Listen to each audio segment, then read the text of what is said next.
व्यास काशी रामनगर वाराणसी आज आपसे लीपा पोती के इतिहास पर कुछ शोध प्रस्तुत करेगी। किस प्रकार से अंग्रेजों ने हमारे देश के इतिहास को लीपा और पोता। आप जानते होंगे कि भारतीय संस्कृति या विश्व में जो कुछ भी अच्छा है उसे अपना कह लेने की एक होड़ मची हुई रहती है कि ये भी मेरा, वो भी मेरा। चीन की सभ्यता, रोम की सभ्यता, मेसोपोटामिया की सभ्यता, दजला फरात की सभ्यता, भारत की सभ्यता, सिंधु घाटी की सभ्यता, ये सारी सभ्यताओं में वो लीपा पोती का खेल खेल रहे थे। आज इस विषय पर आपके बीच में अपने जो संचय हैं वो आपके सामने प्रस्तुत करूंगा और धैर्य से आप देखिए कि हम कौन थे और हमको क्या बताया गया। इन बातों को समझने के लिए सबसे पहले हम ये देखेंगे कि विद्या, सभ्यता और धर्म के मौलिक उत्स को अपना कह लेने की विद्वानों में होड़ मची रहती है। एशिया में भारत भूमि, ईरान और असीरिया वाले कमोवेश मिलती जुलती सभ्यताओं के वाहक रहे। अफ्रीका में मिस्र वाली सभ्यता भी पूर्ण उन्नति पर थी। चीन भी अपना स्वयं का साहित्य और सभ्यता का विकास करता रहा। भूगार्भिक परिवर्तनों ने ऋषि सभ्यताओं का स्थानांतरण कराया, किंतु बलात् वह किसी पर थोपी नहीं गई। इसके उलट विश्व इतिहास में कहीं कहीं ऐसा भी हुआ कि तलवार के बल पर अनेक भू क्षेत्रों में नैसर्गिक रूप से पल बढ़ रही सभ्यताओं को पलक मारते ही आक्रांताओं ने विनष्ट कर दिया। भारत भूमि पर राजपूताने के बड़े भाग को छोड़कर अधिकांश भागों में मंदिर, मठ, धर्म स्थान तथा प्राचीन साहित्य नष्ट कर दिए गए। तलवारों को हृदय और आंखें नहीं होती। तलवारों का भावात्मक ज्वार जब तक अपने पूर्ण संवेग में था तब तक वह मात्र बाह्य आवरण, पहनावा, बोलचाल में ही परिवर्तन करता रहा। संस्कृति तो हृदय और अंतः चेतना में निहित रहती है। भारतीय संस्कृति के चिंतन के धरातल, उसमें निहित वैज्ञानिक शोध के धरातल, उसमें मानवीय मूल्यों के उन्नयन के धरातल, संवेदनशीलता के धरातल, समानता, समरसता के धरातल, बंधुत्व और सह अस्तित्व के धरातल, पर्यावरणीय तादात्म्य के धरातल को तलवारी संस्कृति ने नुकसान तो पहुंचाया, किंतु 700 वर्षों के विशाल समयांतराल में भी उसे नेस्तनाबूद नहीं कर सकी। इसका पूरा श्रेय वेद व्यास जी को जाता है।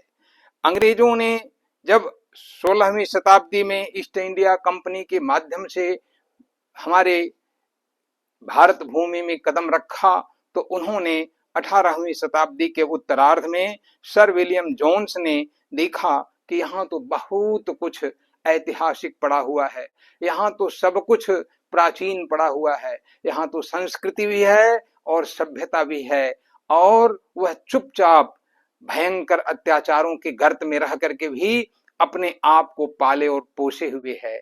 ऐसी स्थिति में 18वीं शताब्दी के उत्तरार्ध में सर विलियम्स जोन्स ने एशियाटिक सोसाइटी ऑफ बंगाल की स्थापना की। अंग्रेजों ने इंग्लैंड में 1823 ईस्वी में रॉयल एशियाटिक सोसाइटी नामक संस्था की स्थापना की। अब वहीं शुरू हुआ कि उन सोसाइटियों के माध्यम से मंदिर, स्तूप, गुफा, तालाब, बावड़ी आदि स्थानों पर इस्लामिक आक्रमणों से बचे हुए ध्वंसावशेषों में पुरातन अक्षरों, सिक्कों, मूर्तियों, लिपियों को पढ़ने का कठिन कार्य प्रिंसिप आदि अनेक विद्वानों ने कर दिखाया। हमारा स्वर्णिम अतीत जब पाश्चात्यों के सामने आया तो साम्राज्यवादी नीतियों एवं धर्म भीरुता के उनके मनोविज्ञान को धक्का लगने लगा। उन्होंने सांस्कृतिक विस्तार को, मुगलों की कमी को परखा और समझा। उनके पास समुद्र को लांघ जाने का साहस था। वे आलस्य से दूर और शारीरिक रूप से सशक्त एवं कर्मठ भी थे। वे धर्म और राजनीति के द्वंद्व युद्ध की पीड़ा को झेल चुके थे। उनके यहाँ किस प्रकार से 16वीं शताब्दी में कई सत्ताएं बदली। महारानी एलिजाबेथ की मृत्यु हुई, ट्यूडर वंश समाप्त हुआ, जेम्स प्रथम गद्दी पर बैठा। उसने पुराना विवाद वही खड़ा कर दिया कि पोप के महत्व को पुनर्स्थापित किया, किंतु 1625 ईस्वी में उसकी मृत्यु हुई। इंग्लैंड ने उसे विद्वान मूर्ख की संज्ञा दी। गद्दी पर बैठा उसका बेटा चार्ल्स प्रथम जनप्रतिनिधियों की सभा पार्लियामेंट से फिर 7 वर्ष तक युद्ध चला। एक ओर क्रामवेल था तो दूसरी ओर चार्ल्स प्रथम था। इंग्लैंड का लौह पुरुष माना जाने वाला क्रामवेल जीत गया और 1649 ईस्वी में राजा को फांसी दे दी गई। रक्त रंजित उनका इतिहास रहा है। हमारे यहाँ इस प्रकार का इतिहास नहीं था, लेकिन 1649 से 1659 के बीच में उनके यहाँ 7-8 बार सत्ता का परिवर्तन हुआ। चार्ल्स द्वितीय को बुलाकर गद्दी दी गई, वह भी पोप की बातें करने लगा। अतः तय हुआ कि राजवंश के खून में ही दोष है। परिणामतः 1688 ईस्वी में राजा देश छोड़ करके उनके यहाँ से भाग गया और फिर हनोवर वंश की एक राजकुमारी मेरी का विवाह जर्मनी में हनोवर वंश में हुआ था। उससे उन्हें मना चुना करके, फुसला बहला करके फिर से वो लोग इंग्लैंड में लाए और अपना राजा घोषित कर दिया। भारतीय संस्कृति में जो उद्भूत हुआ था, एक लंबी पराधीनता के मूल में जो हमारी संस्कृति दब सी गई थी, छिप सी गई थी, वह बाह्य आक्रमणों, प्राकृतिक प्रकोप आदि से आहत तो होती रही, लेकिन उसमें उनकी चालें पनप नहीं पाई। अंग्रेज हताश थे कि हम करें क्या। वे संघर्षमय देश से आए थे, उनके पास अनुभव था और उन्होंने कूटनीतिक हथियारों से लैस होकर के व्यापारी के वेश में भारत में प्रवेश तो किया था, लेकिन वे समझ गए थे कि राजनीतिक और आर्थिक गुलामी का रंच मात्र भी प्रभाव भारत भूमि पर पड़ने वाला नहीं है। उन्होंने हमारे देश का नाम इंडिया रख दिया। सांस्कृतिक रूप से भारत को गुलाम करने की बृहत नीति बनाई गई। कलम भी उनकी थी, स्याही भी उनकी थी, आबोहवा और वैश्विक परिस्थितियां भी उनके अनुकूल थीं। कनिंघम, प्रिंसिप आदि विद्वानों ने जीवन अपना खपा करके हमारे खंडहरों में दबी पड़ी जिस भारतीय संस्कृति के गौरव को ढूंढा था, उजागर किया था, उसकी कतिपयहीन मानसिकता वाले लोगों ने गलत व्याख्या प्रारंभ कर दी। उन्होंने लिखवाया कि गौतम बुद्ध आर्य संस्कृति या वैदिक संस्कृति के धुर विरोधी थे। उन्होंने लिखवाया कि वे हिंदू नहीं थे। उन्होंने लिखवाया कि रामायण, महाभारत, पुराण आदि गप कथाओं के पुलिंदे मात्र थे। उनकी दृष्टि में मर्यादा पुरुषोत्तम राम एक कुशल निशानेबाज जंगली थे। जनक एक उन्नतिशील किसान मात्र थे।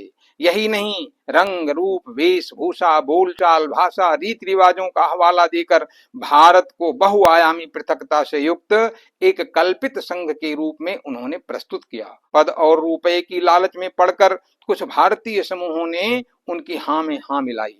वे पुरस्कृत होते रहे और भारत की आत्मा चोटिल होती रही। हजारों वर्षों के द्वैतवाद जो भारत का शरीर तथा अद्वैतवाद जो भारत की आत्मा बनकर सह अस्तित्व से अन्योन्याश्रित होकर के पल बढ़ रहे थे, उनके विकास की धारा ही कुंठित हो गई। परास्त भारत सब तरह से पीछे ले जाकर खंडित कर दिया गया। उसे सांस्कृतिक विभेदों का पुंज मात्र सिद्ध कर दिया गया। यूरोप आधारित शिक्षा में पनपी भारत की 3 पीढ़ियां अपनी संस्कृति और संस्कारों से दूर हो गईं। आज पुराणों के पन्ने, रामायण महाभारत के कथानकों का, वैदिक ऋचाओं का वास्तविक मूल्यांकन और उनका सत्यापन होने लगा है। सिंधु सभ्यता आज सरस्वती सभ्यता का नाम ले चुकी है। हरियाणा के यमुना नगर में मुगलावाली गांव में लुप्त सरस्वती का हजारों साल पहले का जो स्रोत था वह सामने आ गया है। हरियाणा के राखीगढ़ी में दुनिया की सबसे प्राचीन सभ्यता का अवशेष मिल गया है, जो ईसा पूर्व से भी 10,000 वर्ष पहले की मानी गई है। मैकाले और मार्क्स के मानस पुत्रों द्वारा स्थापित आर्य अनार्य द्रविड़ जैसी द्वेषांध कल्पनाओं की हवाएं निकल गई हैं। हमारे ग्रंथ जो प्राचीन ग्रंथ हैं, विश्व के वास्तविक इतिहासों को समेटे पराज्ञान, मानवता तथा परम वैभव को देने वाले सिद्ध होने लगे हैं। आज का भारत कॉमन सेंस से गुड सेंस की ओर अग्रसर होने लगा है। दुनिया समग्र और वैश्विक एका की ओर बढ़ने लगी है और विज्ञान का प्रत्यक्षवाद आज हमारे पक्ष में खड़ा हो गया है। हमारी संस्कृति और सभ्यता पूर्ण रूप से वैज्ञानिक सिद्ध होने लगी है। पश्चिम धीरे धीरे भारत के महत्व को समझने लगा है कि भारत समर्थ भी है भारत सशक्त भी है, भारत शांति और समन्वय का हिमायती भी है, वैश्विक समस्याओं के समाधान का भारतीय चिंतनों से ही समाधान निकलेगा। यह सारी बातें भारत आज समझ गया है। आप सभी ने व्यासकाशी से अंग्रेजों की लीपापोती के इतिहास को सुना और उसमें जो वास्तविकता थी उसको सुना। इसके लिए हम आपका आभार व्यक्त करते हैं तथा माता विंध्याचल भगवती से आपके लिए भूरिशः प्रार्थना करते हैं कि आप सब लोग भारत भूमि के इस नवीन संरचना में आलस्य से रहित होकर के सब प्रकार के उत्साह से युक्त होकर के लग जाएं, ताकि आप जहां भी हों वहां प्रकाश हो, अंधेरा नहीं हो। कटेगी तभी यह अंधेरी घिरी, जब स्वयं धर्म मनुज दीप का रूप आए। आपको दीपावली आने वाली है, आप इतने प्रकाशमान हो जाएं और अपने उस पुरातन को समझ जाएं, अपने गौरव के बिंदुओं को समझ जाएं। वही है भूमि, वही है देश, वही है हमारा पवित्र मातृदेश। हम सब फिर से एक बार इसकी संरचना में लगें। धन्यवाद। बाबा विश्वनाथ की जय हो। आप सबको नमः पार्वती पते। हर हर महादेव।